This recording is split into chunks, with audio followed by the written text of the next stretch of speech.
அழகு சீரியல்ல அடுத்து வர எபிசோட்ல என்ன மாதிரியான ட்விஸ்ட் எல்லாம் இருக்க போகுதுங்கிறத இந்த வீடியோல பார்க்கலாம்.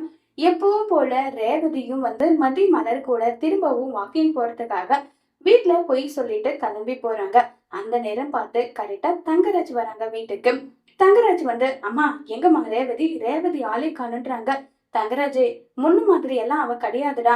இப்ப அடிக்கடி வெளியே போயிடுறா. கேட்டா காய் இல்ல, பருப்பு இல்ல, தக்காளி இல்ல, எண்ணெய் இல்லைன்னு சொல்லி ஏதாவது ஒரு காரணம் சொல்லி வெளியே போயிடுறான். அதுக்கப்புறம் 1 மணி நேரம் 2 மணி நேரம் கழிச்சுதான் வீட்டுக்கே வரான்னு சொல்றாங்க.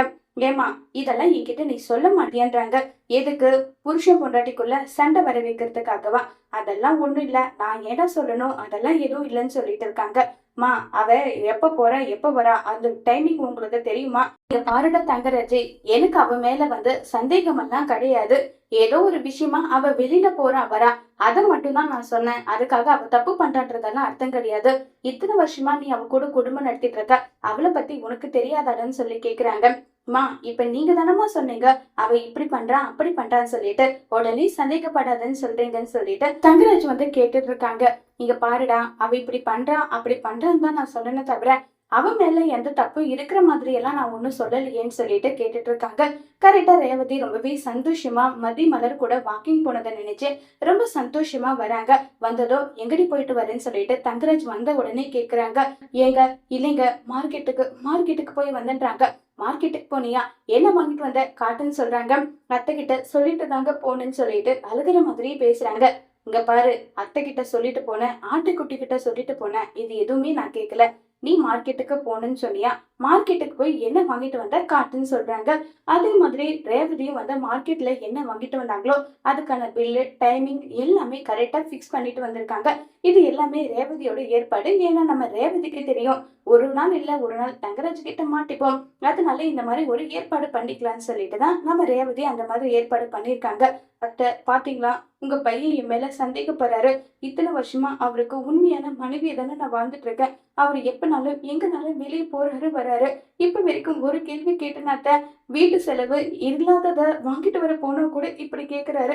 இனி நான் வீட்டை விட்டு வெளியே போலத்த விடுங்கத்தன்னு சொல்லிட்டு ரேவதி பயங்கரமா பெர்ஃபார்மன்ஸ் பண்றாங்க. உடனே ரேவதியை பார்த்து தங்கராஜோட அம்மா இங்க பாருடா, ரேவதி பத்தி எனக்கு நல்லா தெரியும். அவ எங்க போன ஏன் போன அப்படியெல்லாம் கேள்வி கேட்காம அவளை சந்தேகப்படுற மாதிரி ஏன் கேள்வி கேட்கிற, எதுக்காக நீ இப்படி பண்ற நல்லா சொல்லிட்டு ரொம்பவே கோவப்படுறாங்க. மா நீங்க சொன்னீங்க அவ எங்க போனா வந்தான்னு சொல்லி கேட்டேன், இதுல என்னமா தப்பு இருக்குன்றாங்க. இங்க பாருடா, அவளை பத்தி எனக்கு தெரியும். நீ இனிமே அவ பிள்ளை பத்தி ஏதாவது ஒரு வார்த்தை தப்பா பேசினா கூட உன்னை என்ன பண்ணுங்கன்றது எனக்கே தெரியாதுடா நல்லா சொல்லி ரொம்பவே கோவப்பட்டு பேசிட்டு இருக்காங்க. ரேவதி நடிக்கிறது தங்கராஜுக்கு நல்லாவே தெரியுது. எப்படி ஸ்கெட்ச் போட்டா இந்த தங்கராஜ் அமைதி ஆகுவான்றது நீ தெரிஞ்சுக்கிட்டு இப்படி பண்ணிட்டு இருக்கியா? நீ எங்க போற வரேன்றத நான் கூடி சீக்கிரம் கண்டுபிடிக்கல. என் பேரு தங்கராஜ் கிடையாதுடி, நீ திருட்டுத்தனம் பண்ணிக்கிட்டு இருக்க, இது எதுவும் எனக்கு தெரியாதுன்னு நினைச்சிட்டு இருக்கேன்னு சொல்லி ரொம்பவே கோபத்துல இருக்காங்க. இப்ப அடுத்ததான் நம்ம மலர் மதி 2 பேருமே ரொம்பவே சந்தோஷமா இருக்காங்க. லக்ஷ்மி மலரு உன்கிட்ட தனியா ஒரு விஷயம் பேசணும் வான்னு சொல்லி கூப்பிடுறாங்க. வர அத்தைன்னு சொல்லிட்டு மலர் அங்க இருந்து போக பாக்குறாங்க. உடனே மதி மலர் கிட்ட, எப்படியும் நீங்க வாக்கிங் போக கூடாதுன்னு தான் சொல்லுவாங்க, அதனாலதான் உங்களை தனியா கூப்பிட்டுருக்காங்கன்னு சொல்லி பேசுறாங்க. இங்க பாரு மதி, எதை விட்டாலும் விடுவேன், வாக்கிங் போறத மட்டும் விட மாட்டேன். தலைக்கு மேல 1000 வேலை இருந்தாலுமே 1 மணி நேரமாவது நான் வாக்கிங் கண்டிப்பா போவேன், யார் சொன்னாலும் நான் அதை கேட்க மாட்டேன்னு சொல்லிட்டு இப்ப மலர் அங்க இருந்து போறாங்க. லட்சுமி கிட்ட, அத்தை சொல்லுங்கன்றாங்க. என்ன மலரு, வர வர நீ மாறிட்டே இருக்க, அந்த மதி கூட சேர்ந்து நீ ரொம்பவே குட்டி சேவர ஆக்கிட்ட. இங்க பாரு, வீட்டுல உனக்கு டைம் போலனா ஏதோ ஒரு வேலை இல்லைன்னா ரெஸ்ட் எடு, அதை விட்டுட்டு வாக்கிங் போய் நீ என்னத்தை சாதிக்க போறேன்னு எல்லாம் சொல்லி கேக்குறாங்க. அத்தை வீட்டுல எல்லா வேலையும் வச்சுக்கிட்டு வாக்கிங் போனாதான் தப்பு. எல்லா வேலையும் முடிச்சுட்டு கொஞ்ச நேரம் எனக்கு டைம் கிடைக்குது, அந்த கொஞ்ச நேரத்துல நான் வாக்கிங் போறதுல என்னத்த பிரச்சனை சொல்லுங்க, என்ன பிரச்சனைன்னு சொல்லி கேக்குறாங்க. இல்ல மலரு, அது வந்துடுறாங்க. அத்தை பொண்ணுங்க நான் வீட்லயே இருக்கணும்ன்றது மாமா உங்களுக்கு கத்து கொடுத்துருக்காரு. அந்த மாதிரி நானும் இருக்கணும்னு எந்த அவசியமும் எனக்கு கிடையாது. தயவு செஞ்சு அதை புரிஞ்சுக்கோங்க அத்தை, என்னாலெல்லாம் அப்படி இருக்க முடியாது. நான் மதி கூட சேர்ந்து கண்டிப்பா வாக்கிங் போக தான் போறேன். உங்க புள்ளிக்கிட்ட சொல்லிட்டே போறேன், கண்டிப்பா இது நடந்தே ஆகணும்னு எல்லாம் சொல்லி ஃபீல் பண்ணி பேசிக்கிட்டே இருக்காங்க. உடனே ராகவன், என்னமா நீயும் ஒருத்தியாட்டம் மாறிட்டியான்றாங்க. மாமா இதுல என்ன தப்பு இருக்கு? மதி தப்பு பண்ணல, நானும் தப்பு பண்ணல, வாக்கிங் போறது அவ்வளவு பெரிய குத்தமா மாமா சொல்லுங்கன்றாங்க. வீட்ல வேலை பார்க்குற பொண்ணுங்களுக்கு வேலை செய்யறது எக்ஸசைஸ் மாதிரி. இதுல வாக்கிங் வேற எதுக்கு? குனிஞ்சு நிமிர்ந்து எல்லா வேலையும் பார்த்தா அதுக்கப்புறம் எதுக்கு வேற வாக்கிங்ன்னு எல்லாம் சொல்லி பேசிக்கிட்டு இருக்காங்க.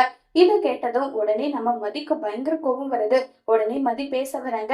மலர் வந்து, மதி அவங்க என்கிட்ட தானே பேசுறாங்க, நான் பேசிக்கிறேன், இதுல என்ன இருக்கு, விட நான் பாத்துக்கிறேன்னு சொல்லிட்டு, சொல்லுங்க மாமா என்ன விஷயம் சொல்லி கேக்குறாங்க. இங்க பாருமா, வீட்டுல குனிஞ்சு நிமிர்ந்து வேலை செஞ்சாலே எந்த வேலையும் பார்க்கணுன்ற அவசியம் கிடையாது, நடந்து போகணுன்ற அவசியம் எல்லாம் கிடையாது. அததான் சொல்ல வந்தேன்னு சொல்றாங்க. இல்ல மாமா, அப்படியெல்லாம் இருக்க முடியாது. உங்களுக்கு தேவையான வேலை எல்லாமே செஞ்சுட்டு நான் கண்டிப்பா வாக்கிங் போவேன். யாரு நினைச்சாலும் இதை தடுக்க முடியாதுன்னு சொல்லிட்டு ரொம்பவே கட் அண்ட் ரைட்டா மலர் பேசுறாங்க.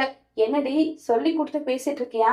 இன்னைக்கு பாக்கியராஜ் வரட்டும், ரெண்டுல ஒண்ணு தெரிஞ்சே ஆகணும், இல்லைன்னா என்ன பண்ணுவேன் எனக்கே தெரியாதுன்னு சொல்லிட்டு பாக்கியராஜ்னு சொல்லிட்டு பாக்கியராஜுக்கு போன் பண்றாங்க.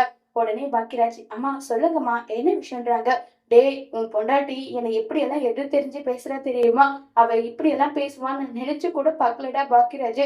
எந்த வேலை எப்படி இருந்தாலும் நீ இப்பவே போட்டுட்டு வா, என்னை எதிர்த்து பேசிட்டாடா, எனக்கு நெஞ்சு வலிக்கிற மாதிரி இருக்குதுடான்னு சொல்லிட்டு பயங்கரமா டிராமா பண்ணிட்டு இருக்காங்க. ஏகப்பட்ட விஷயமா ஆபீஸ்ல ஏகப்பட்ட பிரச்சனை போயிட்டு இருக்கு. இதுல எதுக்காகமா நீங்க வேற ஏதாவது ஒரு சின்ன பிரச்சனைனா கூட போனை வேற பண்ணிடுறீங்க. தயவு செஞ்சு போனை வேங்கம்மா, வீட்டுக்கு வந்த பிறகு எதுவா இருந்தாலும் பேசிக்கலாம்னு சொல்லிட்டு முதல் முறையா பாக்கியராஜ் வந்து அவங்க அம்மாவை எடுத்தெறிஞ்சு பேசிட்டு வைக்கிறாங்க. இதை கேட்டதும் லட்சுமியால தாங்கிக்க முடியல. உடனே ராகவன் கிட்ட போயிட்டு, ஏங்க நம்ம பாக்கியராஜும் மாத்திட்டாங்க, எல்லாருமே மாறிட்டாங்க. பாக்கியராஜ் என்ன பார்த்து என்ன சொன்னான்னு தெரியுமா? ஏமா, உனக்குதான் வேலை வெட்டி இல்ல, எனக்கு வேலை வெட்டி இல்லையான்னு சொல்லி கேக்குறாங்க. எல்லாரும் மாறிட்டாங்கன்னு சொல்லிட்டு லக்ஷ்மி அழுதுட்டு இருக்காங்க. உடனே மலர், அத்தை இப்ப நான் என்ன பண்ண, ஊர்ல உலகத்துல போய் கேட்டு பாருங்க, மாமியார் கொடுமை மருமக கொடுமைன்னு சொல்லிட்டு எவ்வளவு விஷயம் நடக்குது. நீங்க எங்ககிட்ட நடந்துக்கிறத பொறுத்து தானே அத்தை நாங்களும் உங்ககிட்ட நடந்துப்போம். ஸ்ருதி கிட்ட மட்டும் அவங்க மாமியார் இந்த மாதிரி கொடுமை பண்ணா அதை தாங்கிட்டு நீங்க இருப்பீங்களா?